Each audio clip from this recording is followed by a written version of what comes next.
going to try doing a video and uploading a video to YouTube in this format, but I don't know if it's going to work or not. Anyway, I'm feeling kind of 80s today. If you couldn't tell, this is an actual romper, so, Anyway, I don't know. And this is also going to be partially released on TikTok because it's a thing I really need to say. So basically, there's just been some things on my mind lately about, like, my ex-best friend David and just the stuff that we used to do together.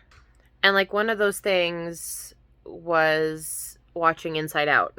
And he and I were really big on that movie, and so much so that he gave me a Bing Bong when I came in 2015 for Dapper Day at Disneyland. And then again, he gave me a Joy, a stuffed plush Joy, when I came for my interview later that year. And one thing that I love about my son is how deep and kind and compassionate and caring he is, even at just 2 years old.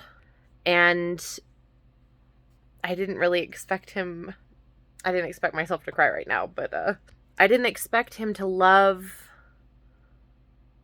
Inside Out as much as I thought he would. And the thing of it is that, like, I guess it's just because I'm autistic, because, like, for me, repeating things over and over, it's not like a kid thing, it's not like a whatever thing, it's a I'm autistic and I like things on repeat when I like them kind of thing. And I'm sure many autistic people out there as well can relate. Anybody neurotypical that appreciates or is stemmed off of repetitive things. But, like, watching and referencing Joy and Bing Bong and Inside Out over and over and over again is... I didn't expect to do it with my son. And he's so precious, and I got all the little... I got... And disgust and fear and anger and joy. And of course, obviously Bing Bong. Because somewhere in storage is where I put my my other Joy and Bing Bong, but I honestly don't want to dig up those memories right now. But I guess my point is, I'm just going to be a little bit repetitive because I want to put one solid thing on TikTok. As an autistic person, I don't understand why moms, maybe it's just burnout or whatever, why do y'all get so upset when your child wants to repeat something over and over again? I, for one, think that Jacob watching Inside Out and wanting all the emotions and everything, and he's 2 years old and he's barely able to even regulate himself, almost going to be 3, and he's watching Inside Out. Like, that's a huge thing. I don't think y'all realize that. I don't think y'all understand that. I don't think y'all comprehend that. And I just wanted to express that because it's such a beautiful thing when your kids understand and love something like that. I don't ever understand. Like, I mean, yeah, maybe it's because y'all are in broken situations or just bad situations, or your work life is probably worse than mine, or whatever it is that's causing you to get so upset. Like, I see this all the time everywhere with all these mothers. All the time. It's just I hate that my kid puts that movie on repeat, that song on repeat, blah, blah, blah, blah. And I don't mean to mock people. It's just so upsetting to me that we as parents are, and I've done it. Honestly, I've done it. Like, there are things that I don't want to watch on repeat. And I have been there. I really actually have. And I can empathize when you've had a long day and there is burnout. But when you self-regulate, when you are willing to be in that place of self-regulation and you're willing to stay there, it gets better. Obviously, there are shitty days still, and pardon my cussing, I'm sorry, but needs to be said. There are going to be bad days.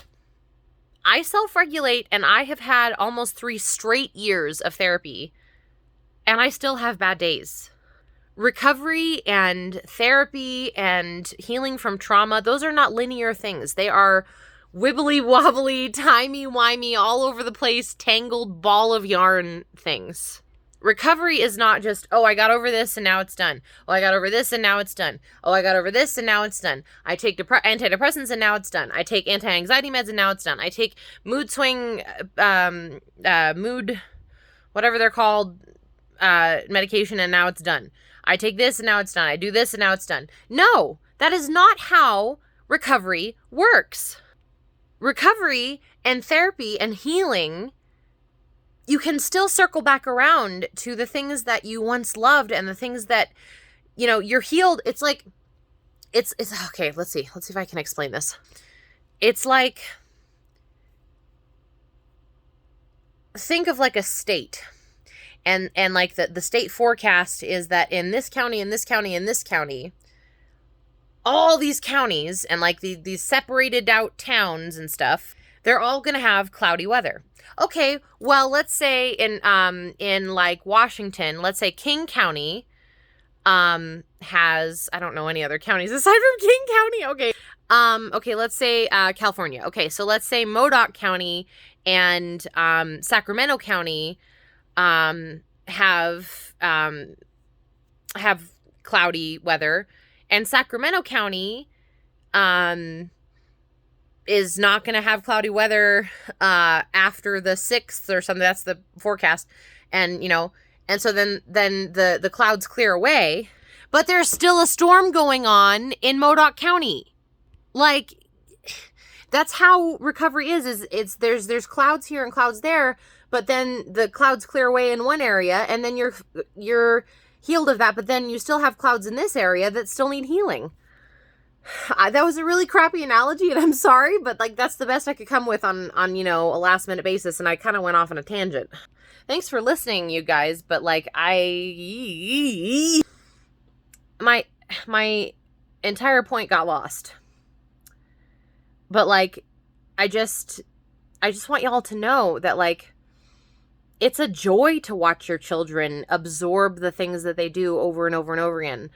And to see them, you know, because my Bubba, he wants to cuddle with sadness and joy and bing bong and all of his friends. He calls those emotions his friend. If he calls those emotions his friends, and that is his basis of life, I am overjoyed to see what kind of human being he grows up to be, because I'm trying my best to raise him as a good human being. And it's also really healing for me to watch him love this movie over and over again. And sometimes he gets uncomfortable when Riley has to talk to her parents and she cries and all that stuff. Sometimes he gets uncomfortable, which is a little bit concerning because he's only 2. But, y'all, this little guy is so kind and so compassionate. And I'm going to make a poster, and I'll probably make a video about it or something. Or maybe an Instagram post, I don't know. That is Bing Bong, and he's saying, or it says, like, Bing Bong says to talk it out and cry it out and give someone a hug, and then you'll feel better. That's the basis of what I feel like Inside Out is saying, is that you have to talk about it and be sad about it, and then receive some sort of love or, you know, warmth or affection or, you know, words of affirmation from your parents, and then move on. And that's what I want to teach my son.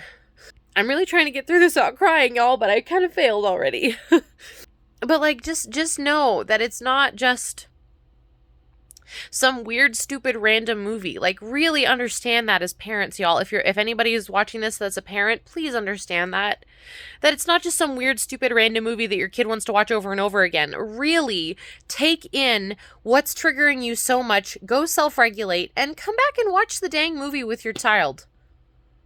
It's really not that big of a deal. And I mean, I don't say that without compassion or kindness or love in my heart. I'm just saying that for me, it took me a long time to understand that I need to self-regulate. Sometimes I obviously still have issues with that. But that doesn't mean that I'm an unhealthy, unwhole, super toxic, horrible, awful person still. I am not the person I used to be 5 years ago, even 7. I am at my core, my little Riley Island whatevers, my own islands, like I would say I do have a goofball island for sure. But like there's so many islands, but like we all go through that. We all go through, I think that Pixar is trying to point something out, that we all go through those kinds of things. We have those similar kinds of personalities and islands and stuff and experiences and everything, the things that are the core of us that make us what we are. And again, this turned into a total 10-minute long thing, and I'm gonna have to really edit the crap out of this video for TikTok. So again, I'm sorry y'all, but I just needed to say it. I just needed to keep repeating myself about it because I'm just really passionate about that. Like this guy, he cares very deeply about things being fair. Anyway, y'all, I hope you guys enjoyed this video, and it was just me rambling about parenting and stuff that I've learned. This is not to push anything on anybody, because I am an imperfect human being, and none of this is medical advice. Nor is it psychological advice, and I know there's a certain person out there that I've supposedly already blocked, but if you're watching this, like, I said that. I said I'm not a perfect person. I said that I'm an unhealed person sometimes. Whatever. I don't need to justify myself to anybody at all, like, ever. I am me. I do the things I do for a reason, and you are you, and you are the things that you do for a reason. So anyway, I love y'all. Thank you guys for watching. I am gonna sign off, and I just want to say thank you for watching. It means a lot if you've gotten to this point. Have a great day, y'all. Bye.